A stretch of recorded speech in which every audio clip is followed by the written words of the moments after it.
Hoje aqui estamos a caminho de Brasília para um encontro de motorhomes que a gente foi convidado. Antes vou passar no meu pai para fazer uma visita e de lá eu vou.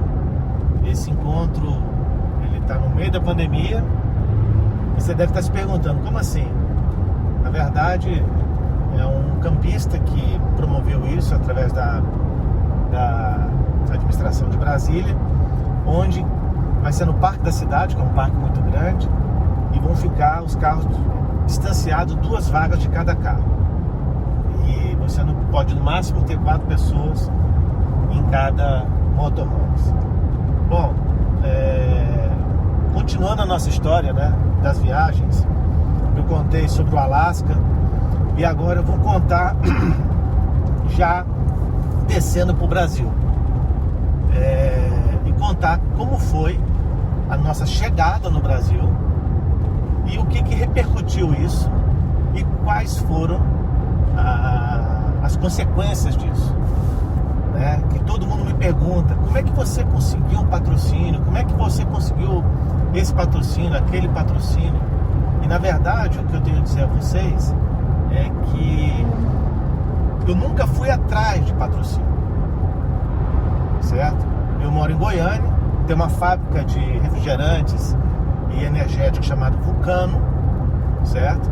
E ele ficou sabendo da nossa história, certo? E ele estava promovendo na época divulgar todos esses esportes mais radicais, vamos dizer assim, porque eu não vejo nada de radical em viajar pelo mundo, mas eles viram que a gente se encaixava no perfil que ele estava buscando. E conversando com ele, a gente acertou de ele fornecer o combustível da viagem. Mas vamos lá. A gente desceu, depois de 10 meses viajando, descemos para o Brasil, entramos no Brasil por Mato Grosso, se eu não me engano, né? E tivemos uma experiência com uma família brasileira, porque até então eu nunca tinha tido essa oportunidade.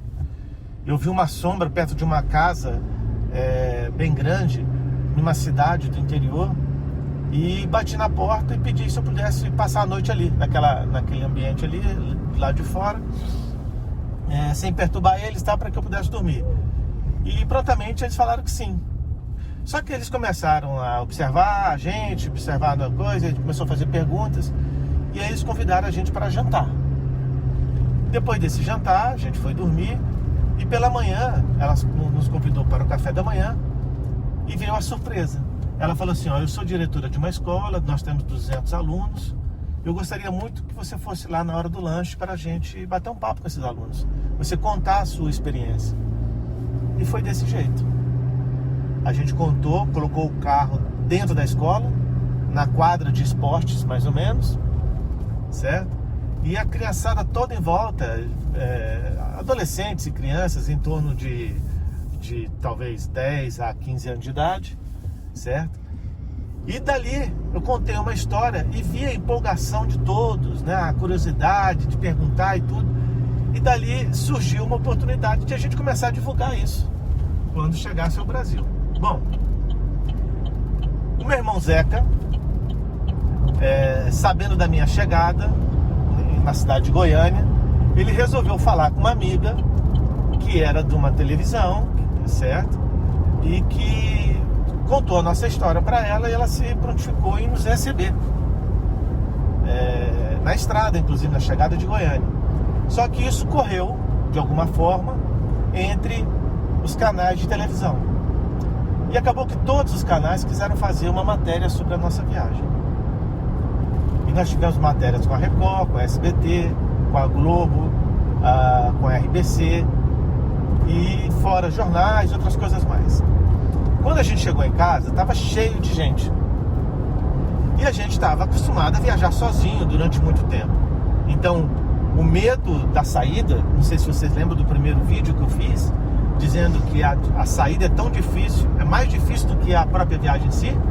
E também comentei que a chegada também é muito difícil. Por quê? Porque você vem num ritmo de basicamente viver sozinho, você, eu e a Josele, na natureza, sempre com pouca gente, na maior parte do tempo só nós dois. 260 dias, basicamente vivendo 24 horas juntos, vivendo em 4 metros quadrados, uma cama de 1,50 por 1,80, certo?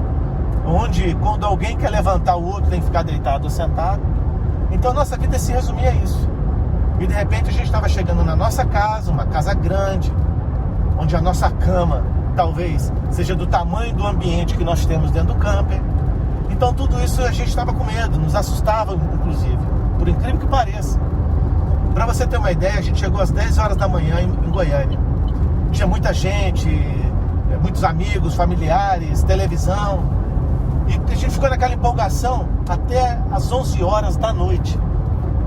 Até às 11 horas da noite eu estava com a roupa que eu tinha chegado, a Josélia também. E a gente não tinha ido nem sequer no nosso quarto.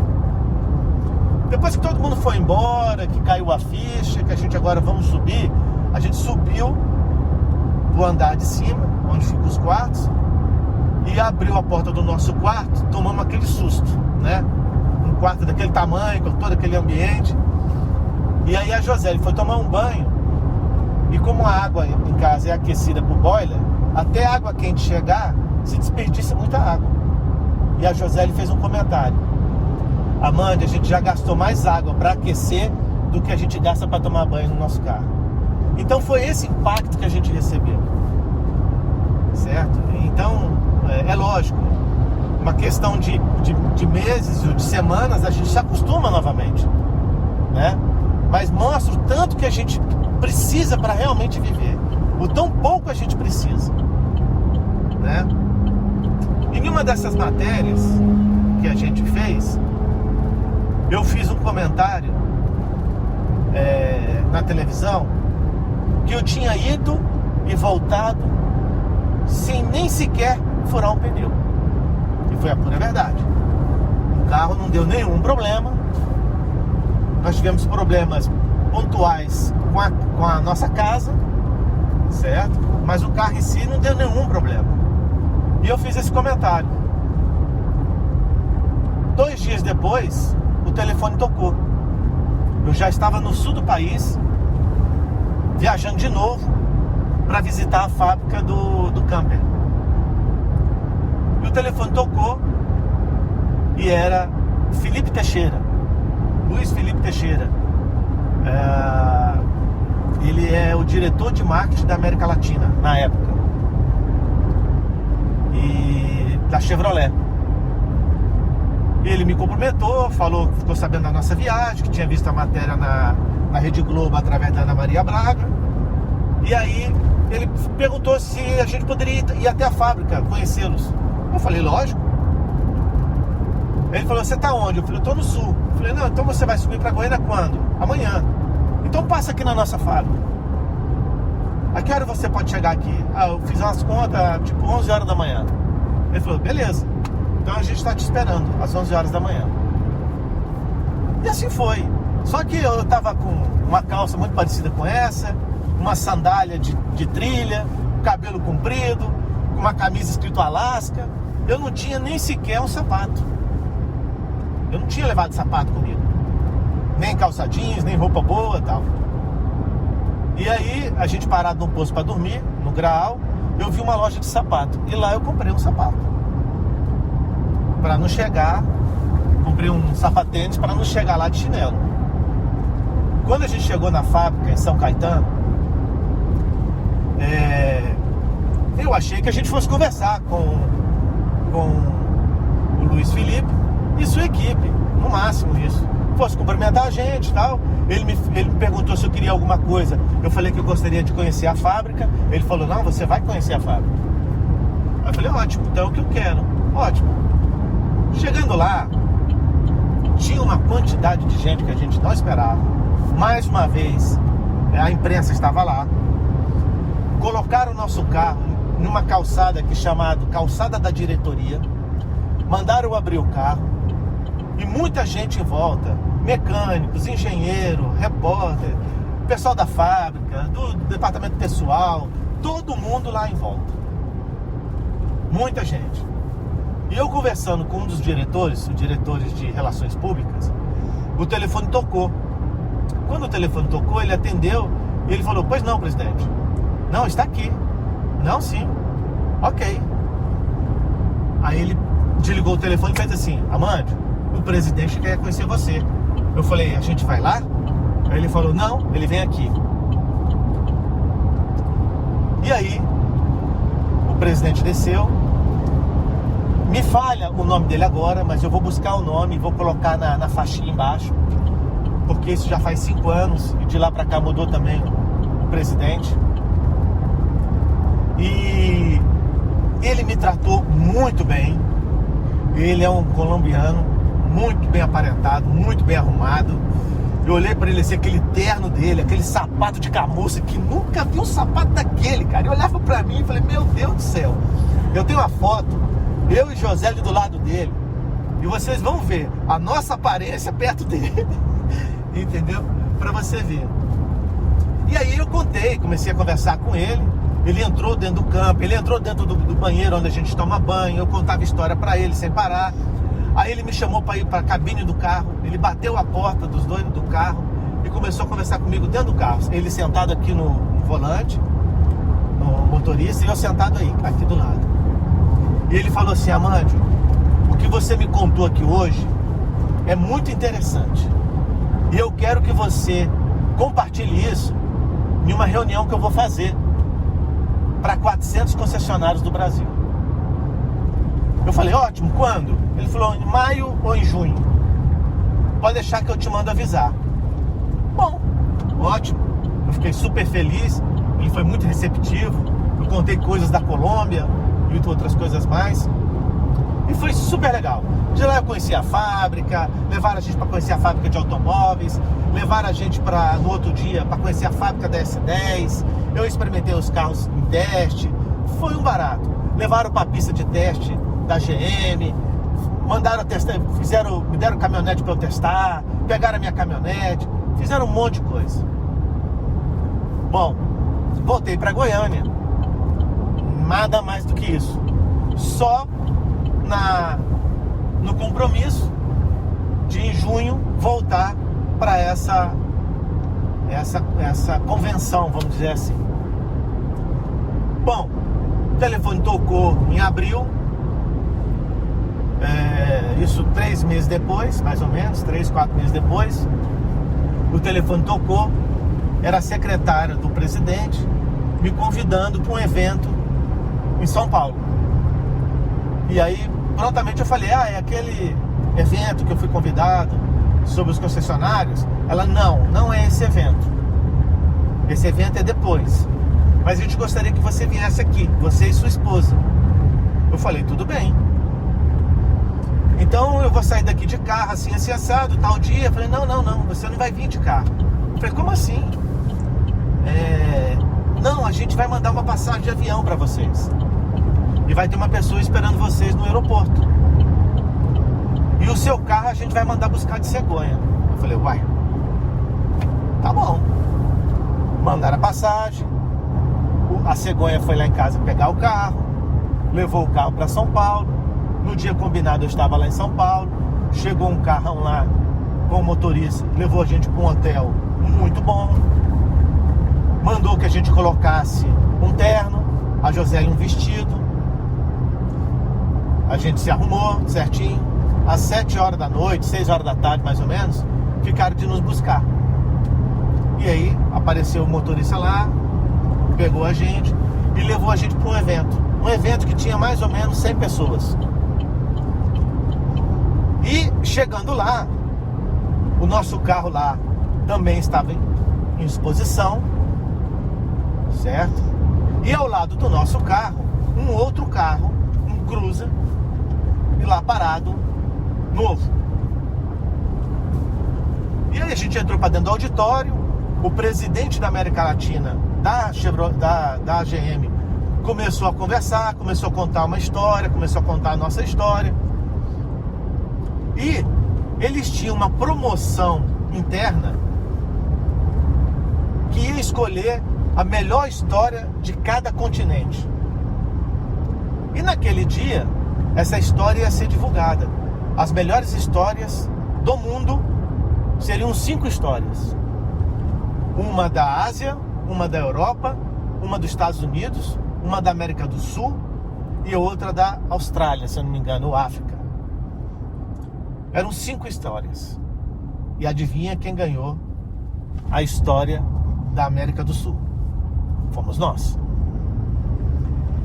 E aí ele contou a nossa história, falou parará, chamou a gente deu depoimento, conversou, a José contou uma história sobre o avô, foi super legal.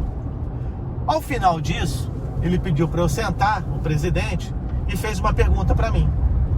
Ele perguntou: você quer continuar viajando o mundo? Eu falei: quero. Você quer um carro novo para fazer essa viagem? Eu falei: não. Ele: por quê? Porque esse carro não furou nenhum pneu, ele tá ótimo. Por que eu queria outro carro? E ele falou assim para mim: isso que eu queria escutar de você. Aí ele foi, puxou, eu vou te mostrar isso aí, eu tenho lá em casa. Puxou um cheque grande e falou assim: a próxima viagem é por nossa conta. E eu fiquei super emocionado, a José também, foi uma alegria tremenda. A gente ficou muito contente. E ao final disso, já depois de passar todo o auê, quando as coisas já estavam mais calmas, ele perguntou: você acha que acabou por aqui, Amandio? Eu falei: acho. Eu falei: não acabou. Aí ele puxou uma chave desse tamanho e falou: aquele carro lá fora é de vocês. Então olha só o que um fabricante de automóveis fez por mim e pela Josele, sendo que ele não tinha compromisso nenhum de fazer isso. Afinal, eu apenas divulguei uma viagem na televisão, porque foram atrás de mim para fazer uma reportagem, certo? Quer dizer, o crédito a fábrica já tinha ganhado, que é o carro dela ter ido ao Alasca e voltado. Ele não precisava fazer nada por mim. E mesmo assim, eles fizeram. Por isso que hoje eu não uso se não for Chevrolet. Pode vir da onde for, mas esse reconhecimento eu não conheço no mundo que eu vivo de Overlands ninguém que teve. Ninguém. Então esse reconhecimento, isso para mim tem muito mais valor de qualquer patrocínio, de qualquer valor, de qualquer coisa. E olha que já nos ofereceram. Outra montadora já nos ofereceram. Lógico, não entramos em detalhes, apenas foi dito: nós queremos participar. Não, eu nem fui atrás, nem mexi e nem vou mexer, porque o intuito nosso é viajar. E a GM quis participar sem ela ter nenhum compromisso com isso. Pois ela fez, a gente promoveu a viagem, ela me pediu levantamento de custos. Quando eu apresentei a planilha para eles poderem garantir a viagem, eles falaram assim: Amandio, eu não acredito que você consegue viajar com esse valor. Não dá para entender. Não dá para entender. E não dá para falar não para você. Porque eu não imagino uma pessoa que viaja o mundo com um custo, um orçamento tão baixo. Mas foi exatamente isso que eu fiz. Eu não quis ganhar dinheiro. O nego me chamou de otário às vezes. Fala assim: cara, põe 500, põe 600, põe 700 que eles vão pagar. Eu não. Eu pus exatamente a realidade. E ao final da viagem, ainda sobrou um valor. Ah, esqueci um detalhe importante, muito importante. Antes da viagem, a Chevrolet lançou essa caminhonete, esse modelo novo, em relação ao 2013, que era a nossa caminhonete. E ela falou que eu teria que viajar nessa caminhonete, que não poderia ser na minha. É lógico, eu não vou ficar aqui discutindo isso. Me deram a caminhonete para fazer a viagem, no combinado de quando chegar a caminhonete nova, eu entregar a minha lá na concessionária Sempre, onde eu faço as revisões e também me apoia a Sempre Chevrolet em Goiânia.